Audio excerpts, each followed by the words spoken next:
வணக்கங்க. வாழைப்பூ பொரியல் எப்படி செய்கிறதுன்னு பார்க்க போகிறோம். வாழைப்பூ சுத்தம் பண்ணி மஞ்சத்தூளும் உப்பும் போட்டு வேவிச்சு ஒரு தட்டில் வடித்து எடுத்து வச்சுக்கோங்க. வடித்து எடுத்து வச்சுக்கிட்டு ஒரு வடை சட்டி எடுத்து வச்சு அதில் கொஞ்சம் எண்ணெயை ஊற்றிக்கங்க. எண்ணெய் சூடானதையும் கடுகு கொஞ்சம், கடலப்பருப்பு கொஞ்சம், சீரகம் கொஞ்சம், மிளகு கொஞ்சம், உளுத்தம்பருப்பு கொஞ்சம் போட்டு நல்லா பொரிஞ்சு வந்த உடனே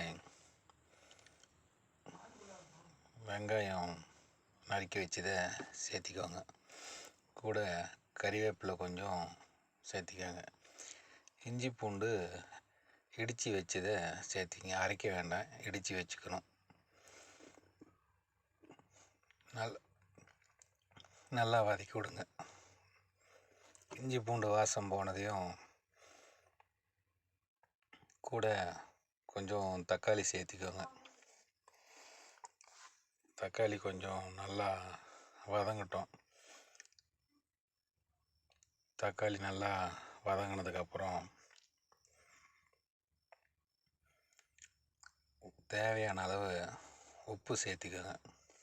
உப்பு சேர்த்திட்டு நாம் வேவிச்சு வச்சிருக்கிற வாழைப்பூவை எடுத்து அது கூட சேர்த்திட்டு கொஞ்சம் சாம்பார் மிளகாத்தூள் போட்டுக்கோங்க. போட்டு நல்லா வதக்கி விட்டு ஒரு தட்டு போட்டு மூடி ஒரு 5-7 நிமிஷம் சிம்மில் வச்சுருங்க அடுப்பை.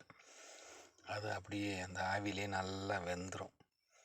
வெந்ததுக்கப்புறம் தட்டு எடுத்துட்டு நல்லா வதக்கி விட்டுங்க. தேங்காய் பூ துருவி வச்சுருக்குறோம், அதை ஒரு கைப்பிடி நிறையா தூவி விட்டு நல்லா வதக்கி எடுத்துட்டிங்கன்னா வாழைப்பூ பொரியல் ரெடி. சுட சுட சாப்பாட்டு கூட வச்சு சாப்பிட்டு பாருங்கள், அருமையாக இருக்கும். சாப்பிட்டு பார்த்துட்டு கமெண்ட்ஸில் எப்படி இருக்குன்னு சொல்லுங்கள். நான் சாப்பிட்டு பார்த்தேன், நல்லா இருந்தது. நீங்களும் சாப்பிட்டு பார்த்துட்டு எப்படி இருக்குன்னு சொல்லுங்கள். நீங்கள் சொன்னால் தான் அடுத்தது நான் இன்னொரு வீடியோ போடுறதுக்கு எனக்கு சௌகரியமாக இருக்கும். சாப்பிட்டு பார்த்துட்டு சொல்லுங்கள். நன்றி, வணக்கம்.